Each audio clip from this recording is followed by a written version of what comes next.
Pues bien, el tema de esta noche es el sentido de la vida. Y estamos comentando en estos días acerca del libro de Eclesiastés. Y justamente les invito a abrir las Biblias, a quienes la tienen o si tienen dispositivos electrónicos. La palabra de Dios en el envase que venga siempre tiene el mismo poder, así que no hay problema. En Eclesiastés 5, 1 y 2 dice así: Cuando fueres a la casa de Dios, guarda tu pie y acércate más para oír que para ofrecer el sacrificio de los necios, porque no saben que hacen mal. No te des prisa con tu boca, ni tu corazón se apresure a proferir palabra delante de Dios, porque Dios está en el cielo y tú sobre la tierra. Por tanto, sean pocas tus palabras. Esta porción del capítulo 5 del libro de Eclesiastés, escrito por el famoso rey Salomón, nos recuerda a nosotros la importancia de poder buscar los verdaderos sentidos de la vida, que es el tema que estamos tratando en estas noches. Y decimos que nos recuerda la importancia de buscar las verdaderas fuentes que brindan sentido de la vida, porque indudablemente cada vez más es evidente que vivimos en un mundo en el que enfrentamos todos los días, casi todos los días, lo que llamaríamos realidades negadoras del sentido de la vida.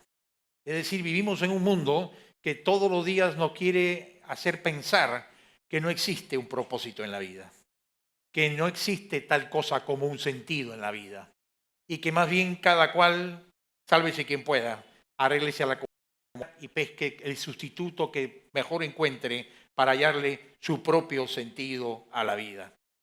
Sin embargo, cuando uno va a la Biblia, mira la palabra de Dios, uno encuentra con absoluta certeza y claridad todo lo contrario.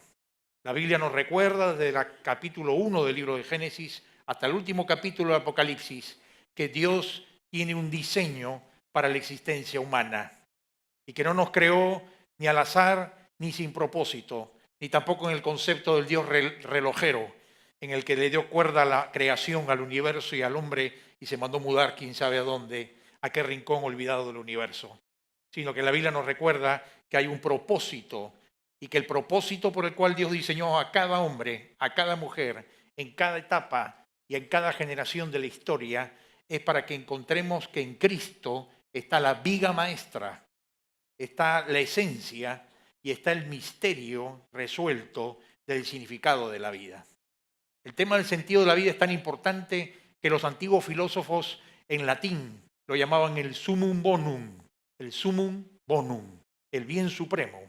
Y decían que el bien supremo justamente consistía para un ser humano encontrar ese propósito, ese significado, ese sentido que nos haga trascender más allá de la muerte y le dé incluso esperanza y le dé significado y comprensión a las cosas que nos tocan hacer en el presente durante esta vida.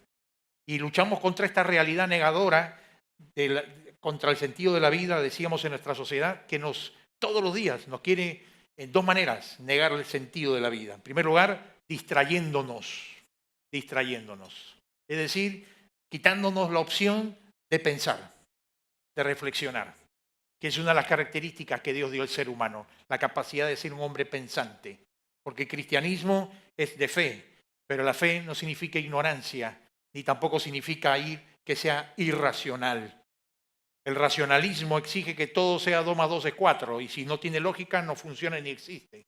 Pero en realidad, aunque el cristianismo no está basado en el racionalismo, tampoco está basado en lo irracional, sino que entre lo irracional y el racionalismo está la posibilidad de que nuestra fe tenga bases razonables, racionales, comprensibles, entendibles para todo y que nos explica y nos permite entender cuál es este propósito de Dios en Cristo Jesús.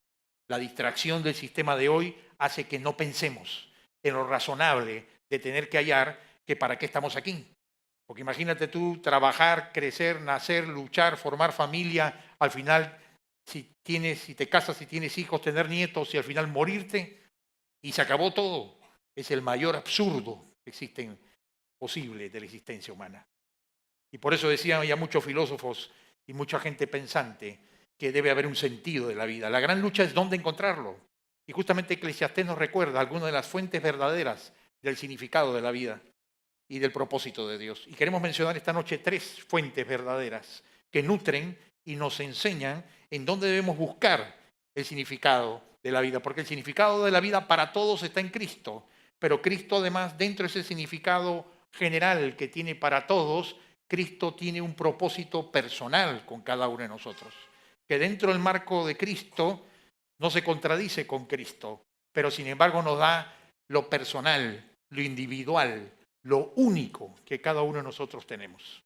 Y Dios tiene un plan general para todos en Cristo que nos da significado, y dentro de él tenemos que encontrar el matiz personal en la historia de Dios general que se convierte en nuestra vida cuando viene a nuestro corazón en la historia de Dios personal, en la que descubrimos personalmente cuál es el camino, la misión, la vocación, el llamado, como quiera llamarlo, que cada uno de nosotros tiene para cumplir en esta tierra, que al no cumplirlo vamos a tener la sensación de vaciedad, aún siendo cristianos.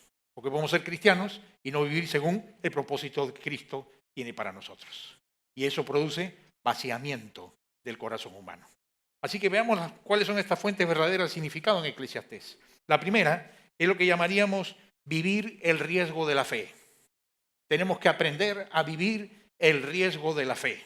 Es decir, que Dios no quiere que vivamos siempre, como a veces creemos, que vamos a conocer a Dios y Dios nos va a meter a nosotros en una campana invisible, protegiéndonos de todas las pruebas, todas las dificultades, todo problema, y nos va a mantener en una cúpula de cristal donde nos saca de la tierra. No, Jesús no prometió que que venga a mí jamás tendrá problemas. No existe ningún versículo de la Biblia allí, aunque algunos quisiéramos que exista, ¿no? Pero te aseguro, no está. Jesús nos dijo, en el mundo tendréis aflicción, mas confiad, yo he vencido al mundo. Es decir, la diferencia es que antes estábamos solos en las pruebas, ahora está Cristo con nosotros en las pruebas, lo que marca una enorme diferencia. Antes solo con tu dolor, ahora con Cristo para enfrentar el dolor. Por eso es que fíjate el pasaje de Eclesiastés 11, 1 y 2 que nos hace ver esta realidad. Dice allí, echa tu pan sobre las aguas, porque después de muchos días lo hallarás. Reparte a 7 y aún a 8, porque no sabes el mal que vendrá sobre la tierra. Fíjate que en la primera parte del versículo, el versículo 1 de Eclesiastés 11, habla acerca de echar el pan sobre las aguas. Y esta es una figura muy oriental que sería extremo, sería innecesario explicar la metáfora oriental que hay aquí detrás de esto. Pero en el fondo el principio es evidente. El concepto es que echando tu pan sobre las aguas, después de muchos días lo hallarás. Es decir, haciendo una acción de fe en la que tomas riesgos, pones el pan en las aguas y luego después de mucho tiempo lo vas a obtener. Está diciéndote, tienes que arriesgar, tienes que estar dispuesto a salir de tu situación de seguridad, de confort, de comodidad, de tener control sobre todas las cosas. ¿Cómo nos cuesta a nosotros dejar el control de las cosas? ¿Te has dado cuenta? ¿Cómo nos cuesta a nosotros? Siempre queremos tener todo en control. Y si no tenemos todo el control, aunque sea la mitad del control, pero algo del control, porque no tener todo el control, algunos comienzan a transpirar, especialmente las mamás, sobre todo, ¿no? El concepto de tener el control para darnos la seguridad que todo va a ir bien, que todo va a estar seguro o todo va a ir según lo que yo pienso debe andar. Bueno, aquí el principio bíblico es exactamente lo contrario. Dios no nos llama a una absoluta confort de seguridad que tiende a la pasividad y a que nos sedimentemos en el fondo de la tinaja de nuestra vida y nos estemos cayendo en el facilismo. Dios quiere romper la tinaja, llevarnos a riesgos, llevarnos a crisis, porque por las crisis vamos creciendo a través de la vida, no a través del quietismo, de la ultraprotección de Dios. Por eso es que no hay hombre en la Biblia que no pasó por pruebas. Piense en cualquier hombre de la Biblia, ahorita, Abraham, Moisés, José, el Señor Jesús, Pablo, todos pasaron por diferentes crisis. ¿Y era que Dios no estaba con ellos? No, Dios estaba con ellos. Pero el medio de Dios para que conozcamos el propósito de nuestra vida es por medio de la crisis, por medio de la dificultad, en medio del dolor. Fíjate la siguiente parte del versículo 2. Dice, reparte a 7 y aún a 8, porque no sabes el mal que vendrá sobre la tierra. ¿Qué te está diciendo? Te está diciendo, aprende a tu ayudar a otras personas, más allá de tus límites de confort. Y ayudando a otras personas, repartiendo entre otras personas necesitadas, entonces tú vas a encontrar que saliendo de tu seguridad en la que tú estás cuidando cuánto estoy dando y cuántos centavos me quedan, porque mira que tengo que pagar a fin de mes, y comienzas a dar para ayudar a otras personas, entonces Dios te alienta a tomar riesgos de fe. Y esto nos recuerda lo que dice Eclesiastés capítulo 7, versículo 3, y donde muy claramente habla de esto Salomón diciendo, Eclesiastés 7:3, mejor es el pesar que la risa, porque con la tristeza del rostro se enmendará el corazón. Es tremendo, ¿eh? Lo repito de nuevo. 7:3. Mejor es el pesar, la tristeza, que la risa. Aunque todo el mundo prefiere la risa, ¿no? Porque con la tristeza del rostro se enmendará, ¿qué? El corazón. Quiere decir que Dios nos va a llevar a nosotros a tener que asumir apuestas de fe, desafíos de fe, enfrentar embates que reclaman que saques una extra de fe y confianza en Dios, porque a través de la crisis, a través del dolor, a través del sufrimiento y de la prueba, Dios va a permitir que a través de ese medio Dios enmiende nuestros corazones. Y esto responde a la pregunta famosa que todo el mundo se hace siempre, cuando viene a Dios, a la iglesia o a cualquier lado, es ¿por qué Dios permite el sufrimiento si Dios es bueno? ¿Han escuchado esa pregunta, no? ¿Por qué si existe Dios y Dios es bueno, por qué permite el dolor, el sufrimiento y la crisis? Pues la respuesta está clara, según este pasaje Eclesiastés 7:3. ¿Qué te está diciendo? Lamentablemente, el Señor te está diciendo en buen castellano y en peruano, lamentablemente, como somos nosotros o como son ustedes, tercos, obstinados, orgullosos, egoístas, no aquí por si acaso los de afuera, estamos hablando por ser usted tranquilo, acá nosotros ninguno tenemos este problema. La gente de afuera que anda tan mal, ¿no es cierto? Como dice Dios, como ustedes tienen este corazón, no hay otra manera como puedan aprender el propósito de Dios para sus vidas que a través de despertarnos con la inyección del dolor. Y la inyección del dolor funciona porque te despierta. Te permite captar y de comenzar a salir de la rutina en la que bajamos la mirada de la trascendencia de lo que está encima del sol y nos quedamos solamente en la dimensión debajo del sol, del día a día, del corre-corre. Y como digo siempre, a la final la única preocupación es pagar las cuentas. Y cuando las cuentas es tu principal preocupación, la vida termina convirtiéndose en un cuento. Y dejas de vivir la vida que Dios quería que vivas. Y hay tantos sustitutos del propósito de Dios que están emergiendo y que invaden nuestras vidas y que permitimos que se apoderen de nuestro tiempo, de nuestro corazón, y que el ardor de nuestro corazón, la pasión, el hambre por significado que Dios ha puesto en todo ser humano inteligente, ese deseo, esa llama divina de la eternidad que Dios ha puesto en ti, que se subleva y te lleva al descontento de no puede ser que la vida solamente sea esto. Nos recuerda que Dios tiene algo más para nosotros. Gracias a Dios, Dios es bueno. Y aunque nosotros somos caballos chúcaros, siempre nos está llamando y recordando y jalando las orejas a través de una manera, diciéndote, oiga, ¿para esto quieres vivir? ¿Para esto nada más? ¿Para esto que tienes? Es muy poco. Dios nos llamó a más. Dios nos llamó a mucho más. Nos llamó a una relación con Cristo. Nos llamó a un vínculo personal con Cristo. Y en el vínculo personal con Cristo, que como vamos a ver más adelante, es mucho más que religión, mucho más que la parafernalia religiosa que cada cual nos queremos crear a veces para sentirnos que estamos cerca de Dios. Pero ese vínculo personal con Cristo es el único en el cual tú puedes resolver el misterio de tu vida, de para qué estás aquí, para qué estás viviendo, por qué has nacido, por qué ahora, no antes ni después, por qué en este contexto. El Señor tiene la respuesta para todos, porque el Señor lo sabe. Pero como alguien ha dicho, el secreto del propósito de nuestra vida está en la palma de la mano del Señor. Y solo quien se acerca al corazón del Señor, el Señor nos lo puede mostrar para que podamos cumplirlo en nuestra vida. Si está sufriendo, si está pasando pruebas difíciles, de pronto económicas, de pronto emocionales, de pronto crisis matrimonial, de pronto una crisis personal, o simplemente esa sensación de vaciamiento que hace sentir que ¿para qué estoy aquí? Y que hay un sinsentido.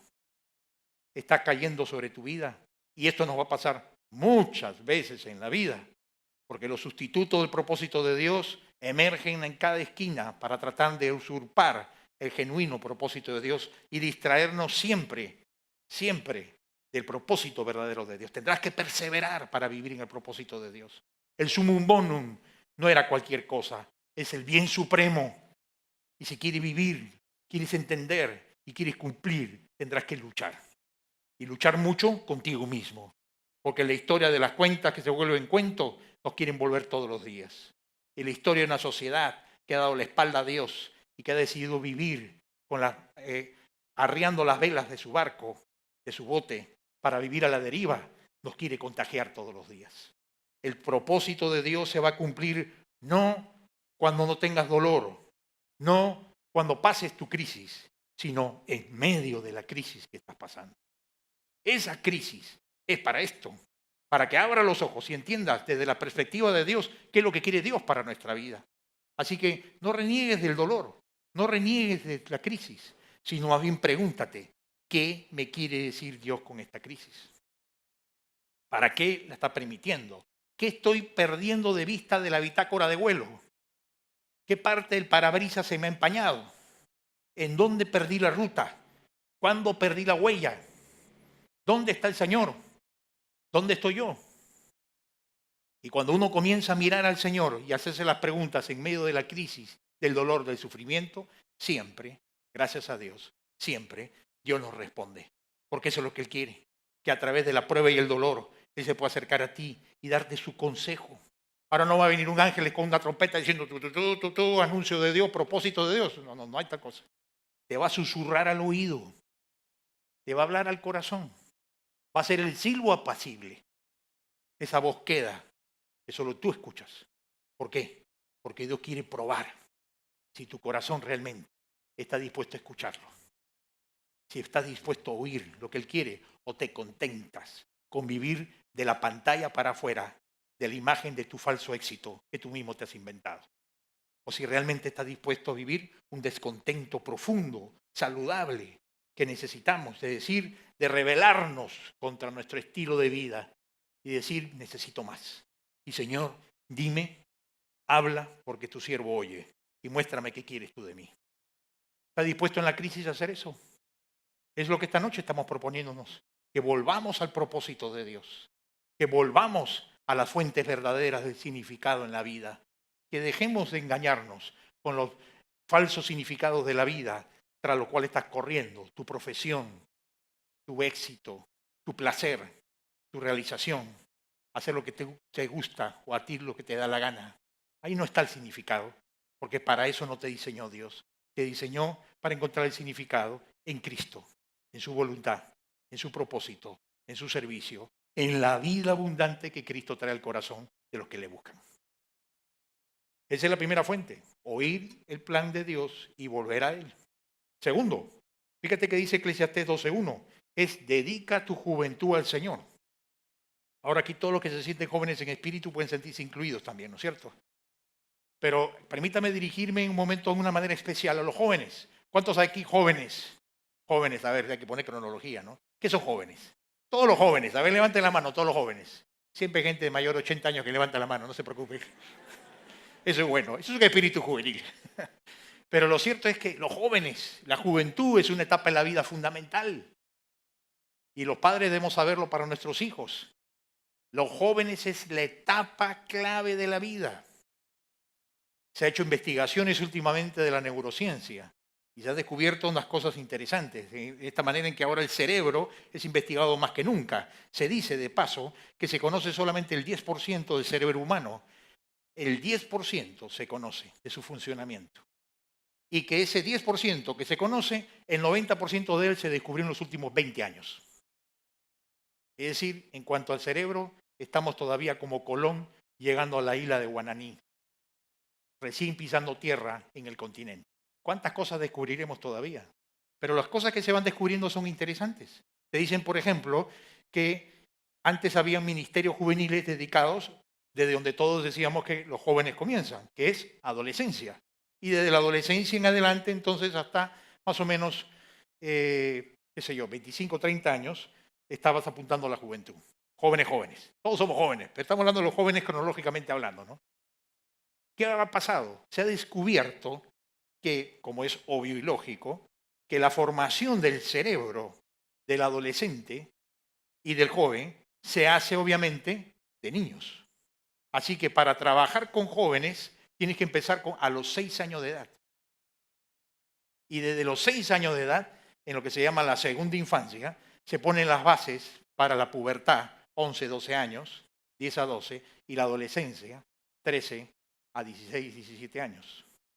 Y que ese umbral de la vida entre los 6 y los, llamémoslo, 18 años de edad, y luego hasta 25 años de edad, es el umbral principal en el que el cerebro pareciera ser, está preparado, listo para captar el concepto de Dios, abrirse a la trascendencia de lo divino y partir más allá de la lógica de las matemáticas y captar en su cerebro los conceptos de lo que es la espiritualidad, la eternidad, la dimensión de Dios y del espíritu. Así como el cerebro a una cierta edad, los que son profesores saben mejor que yo esto, están listos para solo aprender lo concreto, lo tangible, y luego pasan a lo abstracto. Por eso es que no se enseña matemáticas en primer grado, ¿no es cierto? Y así el cerebro se va disponiendo en etapas psicopedagógicas a diferentes conocimientos.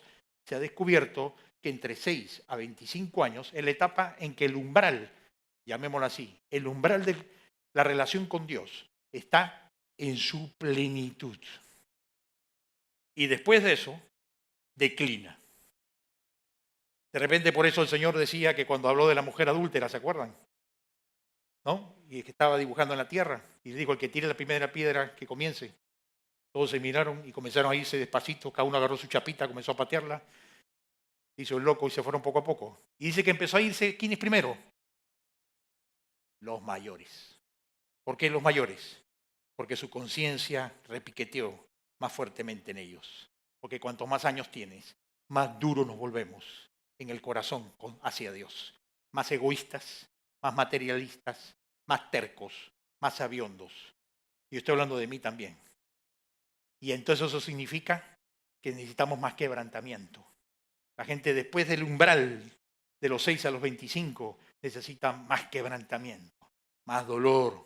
La inyección tiene que ser más fuerte para que despertemos, porque nos hemos olvidado de Dios y nos hemos creído dioses en algún momento de nuestra vida. Y el despertar de la crisis y de la bancarrota espiritual y moral nos trae abruptamente a la realidad de que no somos dioses y que recordamos que hay un Dios y comenzamos a buscarlo de nuevo. Pero de 6 a 25 es la oportunidad para que a tus hijos o a tus nietos o a los jóvenes de la iglesia o a los niños de la iglesia o a los púberes de la iglesia, a los adolescentes, ganarlos para el Señor. Por eso es que dice Eclesiastés 12:1, acuérdate de tu Creador en los días de tu juventud.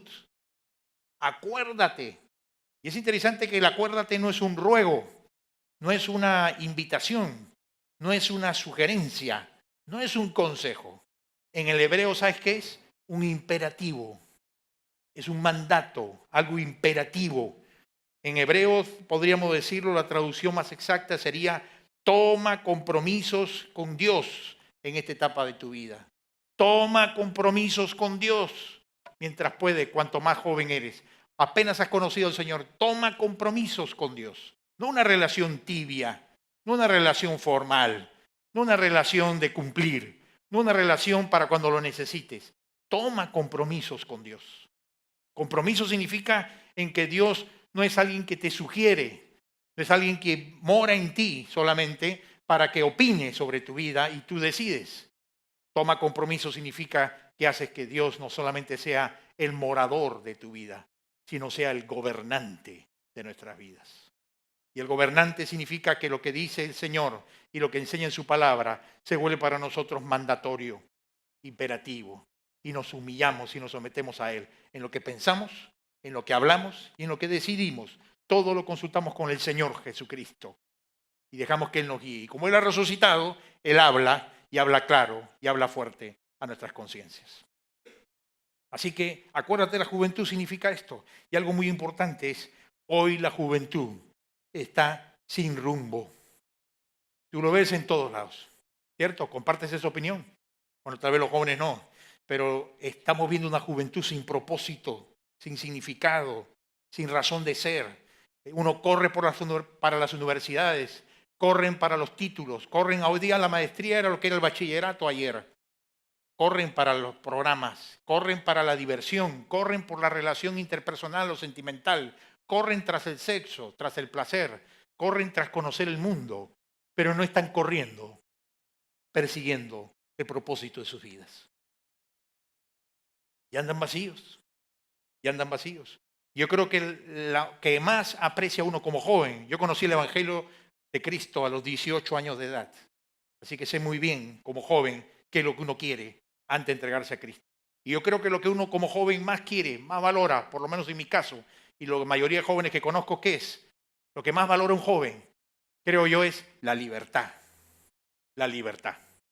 La libertad de poder sentirte libre, no atado a nada ni a nadie, y correr por el mundo como caballo, hacer lo que tú crees es tu propósito de la vida, tu plan, lo que tú has escogido y piensas que te va a dar significado. Y corres tras estos, que son generalmente sustitutos del propósito de Dios. Y muchos se estrellan y muchos terminan mal. Pero esta libertad, en el fondo, lo que hace es darnos un concepto falso de una absoluta libertad, como si alguien la pudiera tener en este mundo, lo cual creo que no existe. La absoluta libertad de hacer lo que quieres, porque todos tenemos límites y compromisos que cumplir. Y eso es lo que a mucha gente detiene de los jóvenes venir a Cristo, porque ven el cristianismo como una camisa de fuerza, como estar atados, como que venir a Cristo te van a dar una lista, como una persona que llegó una vez a la iglesia y preguntó, pastor, me interesa esta iglesia, qué linda que está, ¿cuál es la lista de las prohibiciones para poder yo saber entonces si me hago miembro de la iglesia? La lista de las prohibiciones, le digo, sí, me dice, pastor, ¿cuál es el librito donde están las prohibiciones para yo leerlo y según eso ver si me interesa hacerme miembro de la iglesia? No hay libro de prohibiciones, no hay prohibiciones, no, le digo. Hay provisiones, pero no prohibiciones, le digo, porque Dios provee para nuestra vida, pero el asunto, esto es, lo que tú crees, tomas compromisos con el Señor y lo que te dice la palabra de Dios, pero la iglesia no tiene ninguna lista de prohibiciones. Ese es el concepto, que venir a Cristo te va a robar la libertad. Y que mejor estoy suelto en cancha, solito, corriendo como caballo por donde me da la gana, y que así me aseguro ser más feliz que el venir a Cristo. Porque el venir a Cristo va a significar perder mi libertad. Pero la pregunta es si esto es cierto. La pregunta es si esto es cierto. Porque tú ya has probado qué es hacer lo que tú quieres. Y te pregunto, ¿hallaste la libertad? Lo dudo. Ahora fíjate lo que plantea Cristo. Hay dos pasajes de la Biblia que a mí me llaman la atención hablando de la libertad. Uno se encuentra en Mateo 7:14. Mateo 7:14, Jesús habla acerca de este concepto de la libertad y los compromisos con Cristo que supuestamente nos roban la libertad y nos hacen a nosotros monigotes de la iglesia o de pronto camisa de fuerza para seguir a Dios y perdemos la libertad. Y que entonces con la camisa de fuerza nos tenemos que ir al cielo. Yo no creo eso y tampoco que la Biblia lo enseñe. Fíjate lo que dice en Mateo el Señor Jesucristo. Mateo 7:14 dice, pero estrecha es la puerta y angosto el camino que conduce a la vida, y son pocos los que la encuentran. Estrecha es la puerta y angosto el camino que conduce a la vida, y son pocos los que la encuentran. Jesús reconoce que venir a Cristo, Él no engaña a nadie, significa pasar de la puerta ancha y el camino ancho a una puerta angosta y un camino angosto. Porque significa vivir no en los placeres de este mundo, en el cual la corrupción, ¿no es cierto?, prima como nada. Estaba leyendo justamente esta tarde, escribía un amigo, que comentaba que en Nueva York, están estableciendo esto de que cuando dice género, cuando nace el niño o la niña, ya no hay masculino o femenino, dice género, y hay una X, y simplemente esperan que el niño crezca o la niña para que escoja la opción sexual que quiere, y entonces de grande diga si es masculino o femenino, no importa con el cuerpo que vino. A eso estamos llegando. Entonces, ya no puedes marcar en Nueva York, por ley, no puedes marcar masculino o femenino. Nació. Punto. ¿Qué será? Pregúntele a él cuando crezca, o a ella. Bueno, estamos entrando en esta etapa de la convalidación legales de una serie de costumbres que ya en Europa se comienzan a ver sus resultados. Pero lo interesante de esto es que evidentemente venir a Cristo es un llamado a una puerta angosta y a un camino estrecho. Pero fíjate tú qué dice aquí Jesús. Dice que la puerta es estrecha y angosto el camino que conduce ¿a dónde? A la vida. A la vida.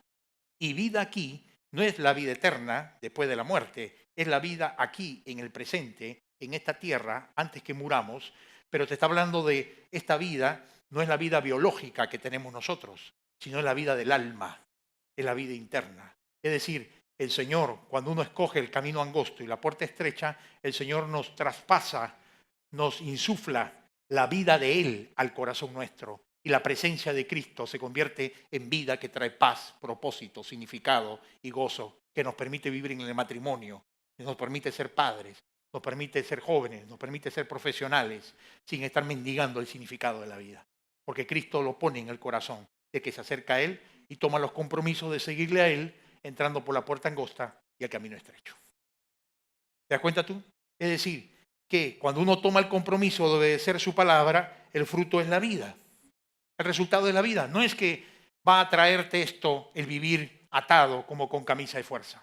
No significa eso que va a traerte a ti una actitud de vivir robotizado o vivir con tu sentido de la vida negado y obligado a venir a la iglesia y tengo que venir a la iglesia los domingos y si no me voy a perder el infierno y tengo que hacer esto y tengo que hacer esto y tengo que hacer esto y vives condenado a normas y a leyes. No, el Señor nos llama a vivir la vida. El Señor nos llama a vivir la vida. Y la vida verdadera y la vida abundante solamente está en Cristo. En Cristo que llena el corazón. Pero evidentemente el camino del Señor es la puerta estrecha y el camino angosto. ¿Por qué? Yo llamo a esto la paradoja de la libertad cristiana. ¿Por qué la paradoja? Porque aparentemente es una contradicción la puerta angosta y el camino estrecho para encontrar la vida. Pero yo creo que Dios es tan bueno que ha puesto detrás de la puerta angosta la vida para justamente mostrarnos que cuando uno confía en el Señor y busca a Dios y pone su confianza en Él, descubre con sorpresa que la vida que recibimos en Cristo es mucho mayor que la que nosotros teníamos de vida sin Cristo, en la puerta ancha, en el camino ancho que vivíamos sin Cristo. Eso es lo que el Señor quiere mostrarnos, que hay un propósito de vida especial. Ahora, más interesante es todavía el pasaje del mismo tema que está en Lucas 13:24. Lucas 13:24 dice, esforzaos a entrar por la puerta angosta, porque os digo que muchos procurarán entrar y no podrán. Muchos procurarán entrar por la puerta angosta y no podrán. Y a mí me llamaba la atención este pasaje. Yo decía, ¿por qué hay gente que procura entrar por la puerta y no pasa? Y la palabra procurar es la clave. Así que investigamos un poquito la palabra procurar que está en español, cuál es su palabra en griego. Y la palabra en griego es muy interesante. Te dice, es alguien, procurar aquí es alguien quien busca entender todo, busca comprender por qué la puerta tiene que ser angosta, por qué el camino tiene que ser angosto, si da vida o no da vida, hace todas las preguntas, investiga toda la doctrina, se hace experto en la teoría, hace todas las preguntas sobre el cristianismo, pero nunca decide pasar por la puerta. Nunca decide comprometerse. Y hay personas que vienen a la iglesia muchas veces, o de vez en cuando, preguntan todo, cuestionan todo, son los teóricos de la verdad, pero nunca dispuestos a comprometerse con la verdad, porque en el fondo no buscan la verdad, buscan su conveniencia. Y por eso nunca logran a conocer la verdad. ¿Quieres conocer la verdad? ¿Quieres conocer la vida que trae Cristo? ¿Quieres conocer el propósito de tu vida? ¿Quieres alcanzar el sumum bonum? No es cualquier cosa. Tendrás que pasar por la puerta angosta. Solo pasando por la puerta angosta, solo comprometiéndote con Cristo, solo obedeciendo al Señor Jesús, solo entregando tu vida a Él, podrás encontrar el propósito de Dios para tu vida, el significado que Él tiene para ti. Y es algo tan grande y tan valioso que Dios solamente está dispuesto a dárselos a quienes están dispuestos no a hacerse un santo de la noche a la mañana, no es que seas perfecto, no es que cambie toda tu vida de un día para el otro, sino que simplemente decidas seguir a Cristo y tome la decisión de seguirlo por la puerta estrecha y el camino angosto. Pero buenas noticias. Yo conocí a Cristo a los 18 años, les conté, ¿cierto? Gracias a Dios, les puedo decir que pasando por la puerta angosta y caminando por el camino estrecho, hay vida. Hay vida del Señor. Hay paz, hay gozo, hay propósito. Vale la pena vivir la vida que nos trae el Señor. Porque en las pruebas no estamos solos, está el Señor con nosotros. El Señor nos enseña a amar. El Señor nos da relaciones estables, significativas, que hablaremos mañana de eso, en el tema que es atesorando las relaciones personales. Vivimos un mundo de relaciones rotas. Todas las películas son relaciones rotas, si tú ves. El decepcionado, el que está peleado con el padre, el que está peleado con el hijo, el que está peleado con la esposa, el que está peleado con el loro, pero con alguien está peleado. Está peleado con el canario, el loro y el perro. Todas las relaciones, mira tú, todas las películas y obras de teatro en todas hay relaciones rotas, porque vivimos un mundo signado por las relaciones rotas. ¿Por qué? Porque hemos caminado por el camino ancho y la puerta ancha de hacer las cosas a mi manera. Y nos hemos vuelto, como Pablo dice en Timoteo, amadores de sí mismos más que de Dios. Somos amadores de nosotros mismos. Es decir, amamos solo lo que a mí me conviene, lo que yo quiero, lo que a mí me parece, lo que a mí me gusta y no lo que Dios quiere. Y eso significa pasar a otra dimensión, que es la de Dios. Y te animo a que creas que Dios puede hacer. Leí el otro día que sabes cómo las águilas entrenan a los aguiluchos a volar. Interesante. Las águilas generalmente ponen sus nidos en precipicios, al borde de precipicios. Y cuando llega la hora de volar, no es que los llevan a tierra y le dicen entonces comienza a saltar un pedacito para que comiences a mover las alas. No. Llega el momento en que el águila sabe, madre, que ya está listo. ¿Y qué hace? A picotazos lo bota del nido. Y lo saca del nido. Y cuando el aguilucho comienza a caer en el precipicio, ¿qué hace? Vuela. Porque si no vuela, vuela, ¿cierto? Así que el aguilucho lo ves tú allí como sea. Y ese día aprendió a volar. Es exactamente lo que creo que Dios hace con cada uno de nosotros. Dios nos obliga y nos lleva a nosotros a querer sacarnos nuestra zona de seguridad, nuestra zona de confort. Y para enseñarnos la vida que hay detrás de la puerta angosta, nos echa del nido de la seguridad. Nos echa fuera del nido del control para que aprendas a descubrir el corazón de Dios y la parte de Dios que no conoces, que solo la descubres cuando estás cayendo y tienes que aferrarte a Dios para que Dios te salve y te rescate. Eso es lo que Dios quiere hacer con tu vida. Es que aprendas en la prueba, en el dolor y en la dificultad, clamar a Dios y descubrir que cuando te comprometes con Él, encontrarás la vida después de la puerta angosta. Y por último, fíjate en Eclesiastés 5, ¿cuál es la tercera fuente de significado en la vida? La primera, decíamos, en la prueba y el dolor, es acercarte a Dios y escuchar su voz. La segunda, decíamos nosotros, es el momento de la juventud y acercarse a la libertad. No creer en las falsas libertades, buscar la verdadera libertad que es en Cristo. Porque todo el que habla afuera de Cristo de libertad es un esclavo de sí mismo.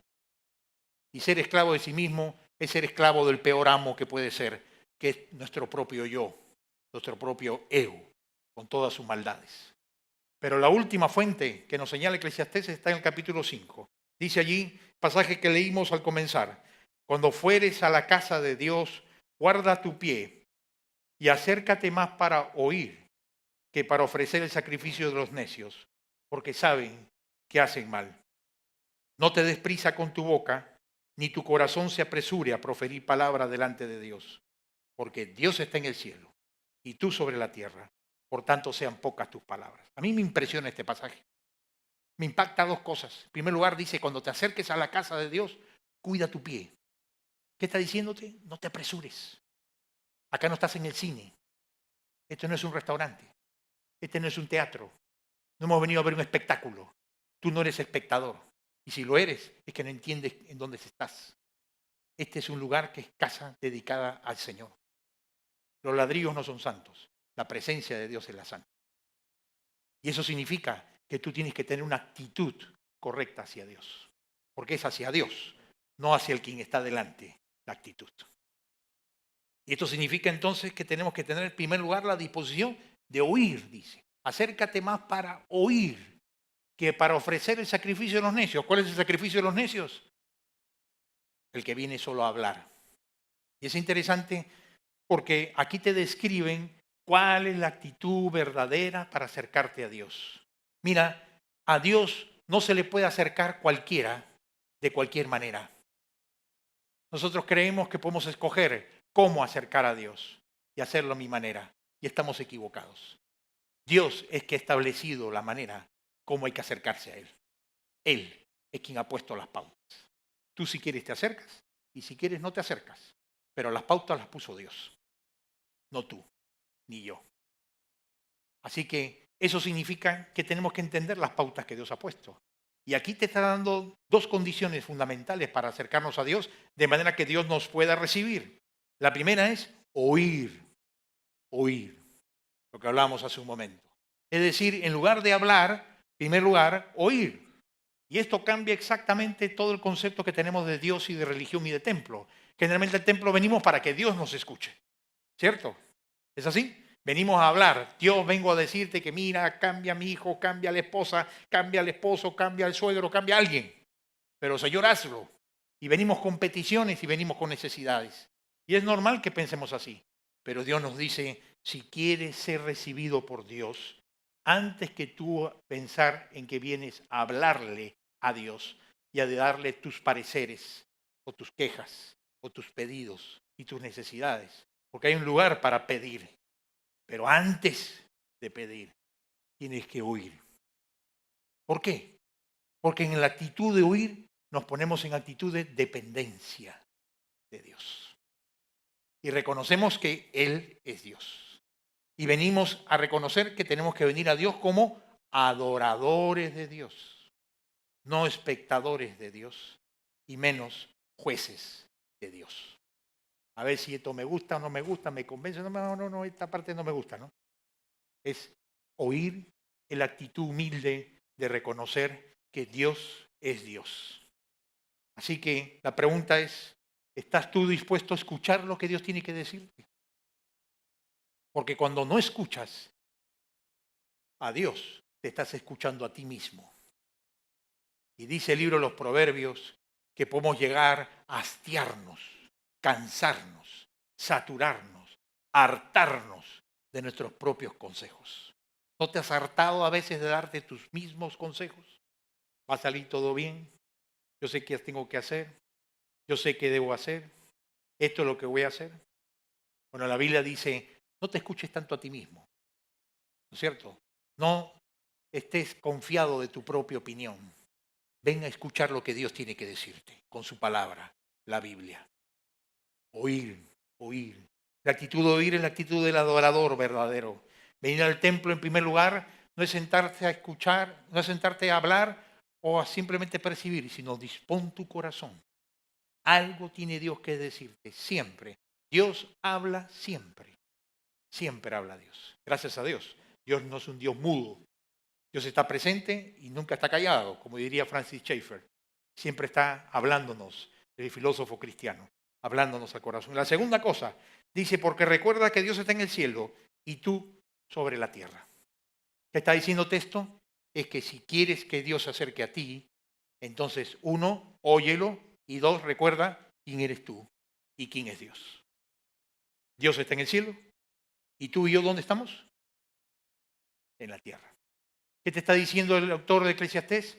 Recuerda que nosotros somos un punto finito en el universo. Stephen Hawking, famoso astrofísico británico que ya murió, tremendo hombre que escribió, si leyeron su libro, interesantísimo, en alguna parte tenías que meterte un curso de matemática para entender algunos capítulos, pero si lo leíste es una explicación sencilla de su concepto del origen del universo. Tiene la teoría del Big Bang, que se llama su libro Breve Historia del Universo, nada menos. Y él, cuando le preguntaron qué opinaba que era el futuro del hombre, de la humanidad en el mundo, con los problemas, violencia, terrorismo que había, ¿sabe qué respondió él?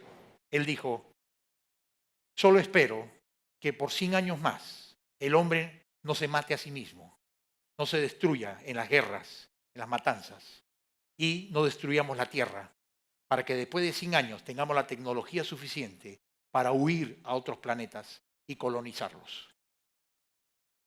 Esa era la esperanza que él tenía de la humanidad. ¿Por qué? Porque él veía al ser humano, que más allá de la tecnología, la ciencia, la robótica, ¿no es cierto?, la utilización de las células y todos los avances que hay, el corazón del hombre usa esos avances siempre para destrucción del prójimo y para de sí mismo. Avanza la ciencia, avanza la tecnología, lo que no avanza es el corazón humano en todas sus culturas y en todas sus razas. El corazón humano sigue oscuro y oscureciéndose cada día, como dice la palabra de Dios. Por eso es que cuando dice, recuerda que Dios está en el cielo y tú en la tierra, te está recordando, Él es infinito, tú finito, Él es Dios, tu criatura, Él sabe, tú estás aprendiendo. Por eso es que al terminar, quiero invitarte a reflexionar sobre cuál es tu manera de buscar el sentido de la vida hasta aquí. Según lo que este pasaje de Eclesiastés nos dice, Dios no nos llama a ser religiosos.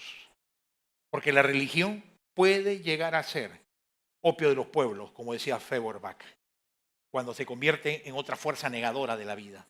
Dios quiere que seas adorador de Dios, no un religioso. Que pases por la puerta angosta, no un religioso. Que te comprometas con Cristo, no un religioso más. Dios no quiere que tu fe esté tapando tu conciencia ni nublando tu inteligencia. Dios quiere que pienses. Dios quiere que tengas libertad, pero que tengas la verdadera libertad que está en Cristo. Te pregunto, ¿dónde están las fuentes del sentido de la vida para ti? ¿Dónde las has puesto? ¿Sabes cómo lo vas a saber? En a qué te dedicas en tu vida. ¿A dónde está tu corazón? ¿En qué pones tu confianza? ¿Dónde está tu esperanza? Que esto te va a brindar la paz, la felicidad en tu vida. Si estás poniéndolo en fuentes erradas, tal vez es el momento esta noche de venir al Señor y decirle, Señor, nunca he intentado de veras acercarme a Cristo en una decisión personal. He sido cristiano por costumbre o religioso de vez en cuando, pero nunca he decidido intentar venir a Cristo y pasar por la puerta angosta y descubrir con sorpresa que hay vida después de ella. Así que para toda persona que esta noche sabe que necesita dejar estas fuentes infructuosas del sentido de su vida, que no han traído las respuestas, no te han traído más que falsos sentidos de libertad, engañosos sentidos de verdad, te invito a que vengas al Señor, que vuelvas a los caminos de la verdadera fuente de sentido de la vida que se encuentran en Cristo. Y si ese es tu deseo, vamos a orar en este momento. Te invito a que inclinemos nuestros rostros, cerremos los ojos por reverencia al Señor